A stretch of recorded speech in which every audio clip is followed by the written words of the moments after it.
بسم اللہ الرحمن الرحیم۔ شروع اللہ کے نام جو بڑا مہربان اور رحم کرنے والا ہے۔ السلام علیکم۔ میں اسلم رائی آپ سے مخاطب ہوں۔ حضور صلی اللہ علیہ وسلم کی آمد کی پیشگوئی جو آج ہم آپ کے سامنے پیش کر رہے ہیں، اس کا کوئی اگر تفصیل سے مطالعہ کرنا چاہے تو وہ 3 کتابیں جو ہے چیک کر سکتا ہے۔ ایک سیرت ابن ہشام، دوسری تاریخ مدینہ اور تیسری تاریخ مکہ۔ یہ پیشگوئی بھی یمن کے بادشاہ حسان طبہ کے متعلق ہے۔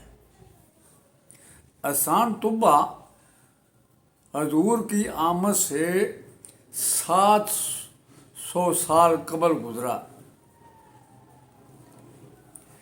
پورے یمن پر اس کی حکومت تھی اور اس نے اپنی حکومت کو وسعت دینے کے لیے اپنے لشکر کے ساتھ مغرب کا رخ کیا۔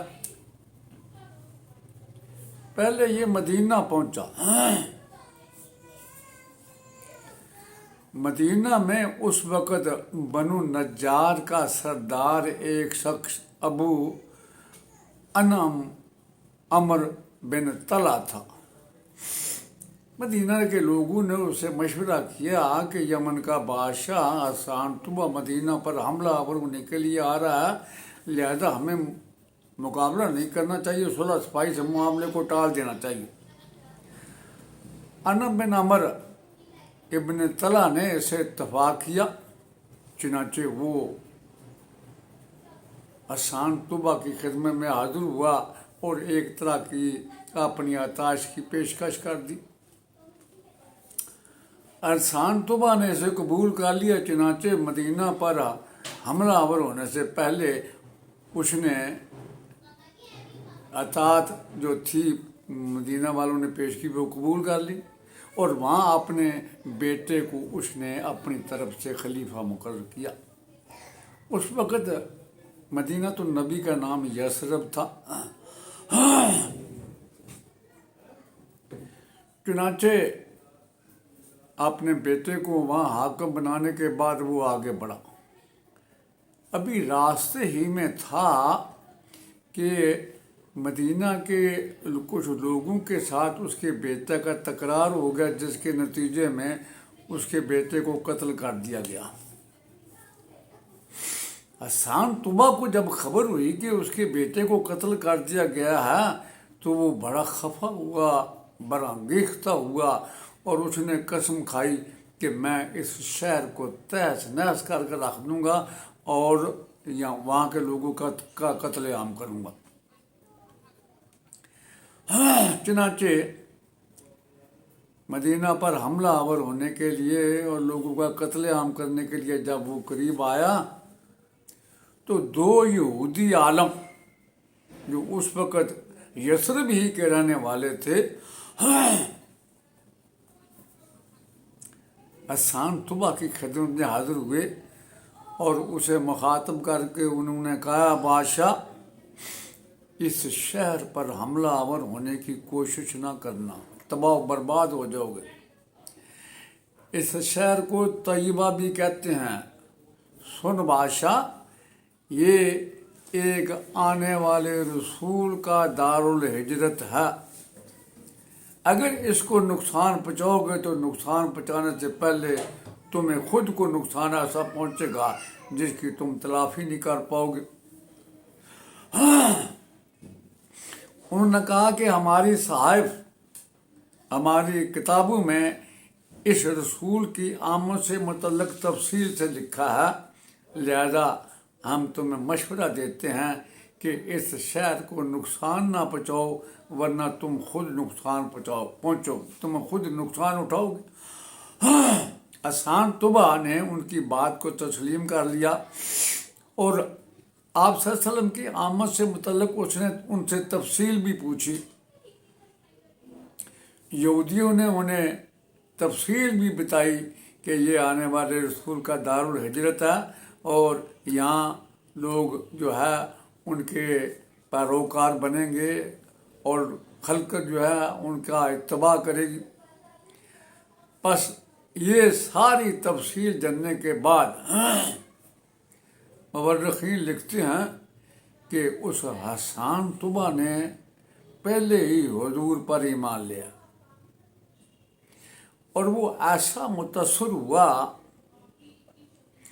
کہ یثرب میں قیام کے دوران اس نے ایک 2 منزلہ محل سا بنایا، مکان بنایا بڑا عمدہ عالی شان، اور وہاں کے لوگوں سے کہا اگر آنے والے رسول تمہارے زمانے میں مبعوث ہوں اور وہ یہاں ہجرت کر کے آئیں تو انہیں اس مکان میں ٹھہرانا جو میں نے ان کے لیے بنایا ہے،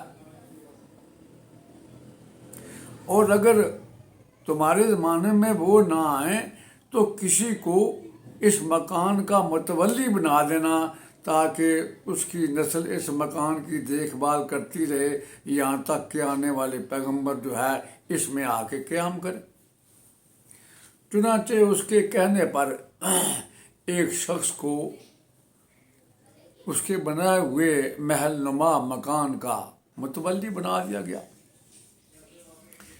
اس کے علاوہ مورخین لکھتے ہیں کہ حسان طبع نے ایک تحریر لکھی، اس تحریر کو سر بمور کیا۔ اس تحریر میں جو حضور کے نام اس نے لکھی تھی، اسلام قبول کرنے کا دعویٰ کیا، ساتھ ہی اس نے کچھ بڑے عمدہ اشعار بھی عربی میں اس میں لکھے تھے۔ چنانچہ وہ خط سر بمور کر کے اسی مکان کے اندر محفوظ کر دیا گیا، اور یہ فیصلہ ہو کہ جب حضور آئیں تو انہیں اس مکان میں ٹھہرانے کے ساتھ ساتھ ان کے سامنے حسان طبع کا یہ خط بھی پیش کر دیا جائے۔ چنانچہ زمانہ گزرتا رہا، مرور زمانہ کے ساتھ وہ مکان ایک ہاتھ سے دوسرے ہاتھ، دوسرے سے تیسرے ہاتھ، یہاں تک کہ وہ مکان حضرت ایوب انصاری کی تحویل میں آیا۔ جب ان کی تحویل میں آیا، یہی دور تھا جب حضور نے مکہ سے یثرب کی طرف جو ہے وہ ہجرت کی۔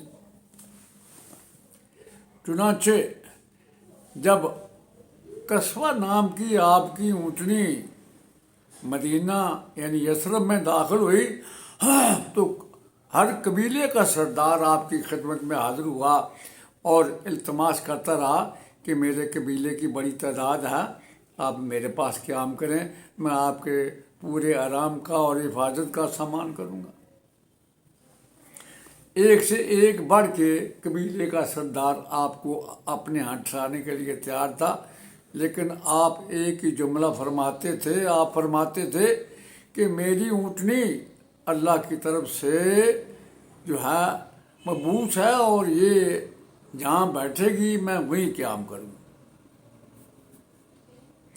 اس بنا پر لوگ چپ ہو جاتے۔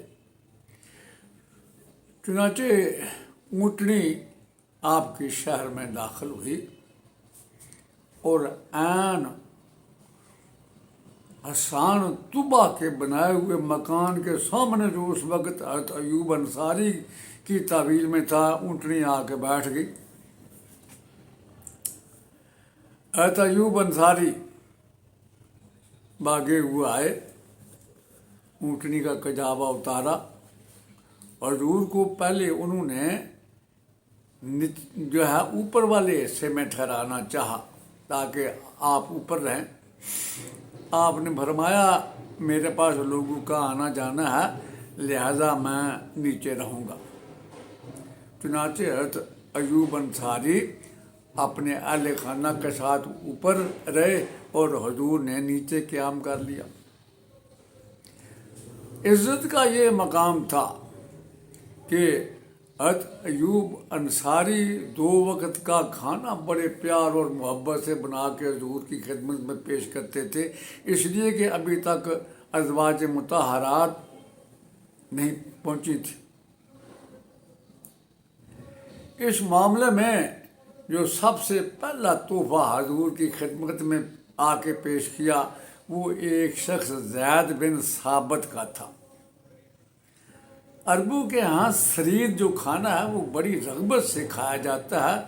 اس نے سرید تیار کی حضور کے لیے، جس میں روٹی کے علاوہ دودھ اور گھی تھا، اور بڑی محبت سے لے کے حضور کی خدمت میں حاضر ہوا۔ ابھی وہ حضور کے پاس سے نکلا ہی تھا کہ یثرب کا سردار یعنی مدینہ النبی کا جو سردار تھا سعد بن عبادہ بھی اسی قسم کی سرید لے کر حضور کے پاس آ پہنچے۔ اس طرح لوگوں کا ایک تانتا تھا جو وقفے سے حضور کے پاس آتے اور سرید آپ کی خدمت میں پیش کرتے۔ آپ نے 7 ماہ تک اس مکان کے اندر قیام کیا، یہاں تک کہ ازواج مطہرات آ گئیں اور آپ اس مکان سے منتقل ہو گئے۔ اب یہ سارے انتظامات حضور کے لیے محل تعمیر کرنے اور اپنا خط لکھنے اور اس خط کو سرمبور کر کے اس مکان کے اندر محفوظ کرنے کے بعد یمن کا بادشاہ حسان طبہ پھر نکلا۔ راستے میں بنو حذیل کے کچھ افراد اس کی خدمت میں حاضر ہوئے اور کہنے لگے، اے بادشاہ، یہاں حملہ آور ہو کر آپ نے کچھ بھی حاصل نہیں کیا، ہم آپ کو ایک ایسے خزانے کی نشاندہی کرتے ہیں جو آج تک کسی بادشاہ کو جس کی خبر ہی نہیں ہوئی۔ اس نے کہا وہ کون سا خزانہ؟ اس نے کہا بادشاہ، مکہ میں ایک گھر ہے جس کو کعبہ کہتے ہیں، لوگ اسے بڑا مقدس سمجھتے ہیں، وہاں عبادت کرتے ہیں۔ اس کے اندر خزائن بے شمار، سونا چاندی جواہرات بھرے ہوئے ہیں اس پہ، جن کی قیمت کا کوئی اندازہ نہیں لگایا جا سکتا۔ بنو حذیل کے ان لوگوں نے ایسا اس لیے کہا تھا کہ حسان طبہ مزید عربوں کی سرزمینوں کو نقصان نہ پہنچائے، خانہ کعبہ پر اگر حملہ آور ہوگا تو تباہ و برباد ہو جائے گا، لہذا عربوں سے اس کی جان چھوٹ جائے گی، اس سے جان چھوٹ جائے گی۔ چنانچہ مکہ کی طرف جاتے ہوئے وہ 2 یہودی عالم بھی حسان طبہ کے ساتھ تھے۔ بنو حذیل کے ساتھ گفتگو ہونے کے بعد اس نے ان 2 یہودی عالموں کو بلایا اور پوچھا کہ یہ شخص یوں کہتے ہیں؟ ان نے کہا یہ جھوٹ بولتے ہیں، وہ بڑا مقدس مقام ہے، ہم اس کا تقدس جو ہے اس کی تسلیم کرتے ہیں، اور ہمارے جد امجد ابراہیم علیہ السلام نے اسے تعمیر کیا تھا، اور وہ صرف خداوند قدوس کی عبادت کے لیے ہے۔ حسان طبہ نے پوچھا، اگر اہل مکہ اس کی قدر کرتے ہیں، وہاں باتیں کرتے ہیں، تو تم لوگ کیوں نہیں کرتے ہو؟ اس نے کہا بادشاہ، اس سے پہلے ہم لوگ اس کا طواف کرتے تھے، یہاں ہم اکٹھے ہوتے تھے، بات کرتے تھے، لیکن اس کے بعد یہاں کے مقامی لوگوں نے اس کے اندر اور باہر بت مار دیے ہیں، اور وہاں بتوں کی پرستش ہوتی ہے، اس لیے ہم نے وہاں جانا بند کر دیا۔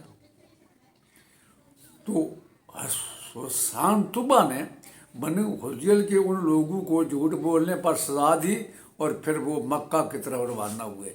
ان دونوں یہودیوں نے حسان طبہ سے یہ بھی کہا، بادشاہ، اس شہر میں بڑی انکساری اور عاجزی سے داخل ہونا، وہاں پہنچ کر خانہ کعبہ کا طواف کرنا، ہم تمہیں بتاتے رہیں گے، اور خانہ کعبہ کا طواف کرنے کے بعد اپنا سر بھی منڈوانا۔ بادشاہ نے کہا ٹھیک ہے۔ چنانچہ حسان طبہ مکہ شہر میں داخل ہوا، طواف کیا، سر بھی مٹایا. ابھی اس نے وہاں قیام ہی کیا ہوا تھا کہ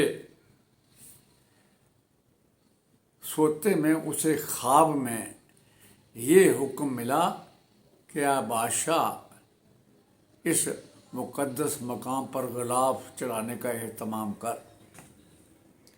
چنانچہ اس نے موٹے کپڑے کا ایک غلاف بنایا اور خانہ کعبہ پر چڑھایا، اور یہ پہلا غلاف تھا جو خانہ کعبہ پر چڑھایا گیا. اس سے پہلے غلاف نہیں چڑھایا جاتا تھا. اور اس نے خانہ کعبہ کی بھی قدر کی، تقدس کیا. ایک طرح سے اس نے عمرہ ادا کیا، اسلام بھی ایڈوانس اس نے قبول کیا. اور اس کے بعد وہ اپنے لشکر کو لے کے واپس چلا گیا. اور اس طرح حسان طبا کے مدینہ پر حملہ آور ہونے سے یہودی عالموں کی زبان سے یہ ثابت ہوا کہ یہودی اس حسان طبا کو بتا چکے تھے کہ ہماری کتابوں میں، ہمارے صحائف میں حضور کی آمد کا جو ہے وہ باقاعدہ ذکر ہے، اور انہی کی وجہ سے وہ مدینہ پر حملہ آور نہ ہوا. اس طرح ان یہودیوں کی پیش گوئی کی وجہ سے، حضور کی آمد کی پیش گوئی کی وجہ سے حسان طبا نے بھی اسلام قبول کیا، اور حضور کے قیام کے لیے اس نے وہاں جو ہے ایک محل کا بھی اہتمام کیا. یہ جب پیش گوئی ختم ہوئی، جاتے جاتے میں آپ سے گزارش کروں گا کہ حسب سابق میرے اس چینل حیرت قضا کو سبسکرائب کرنے کے ساتھ ساتھ اس کی جو ویڈیو ہیں ان کو لائک اور شیئر بھی کریں. اگلے انشاءاللہ جو ہے ویڈیوز میں آپ کے سامنے ایک نئی پیش گوئی پیش کی جائے گی انشاءاللہ. اللہ آپ کا حامی اور ناصر ہو. والسلام.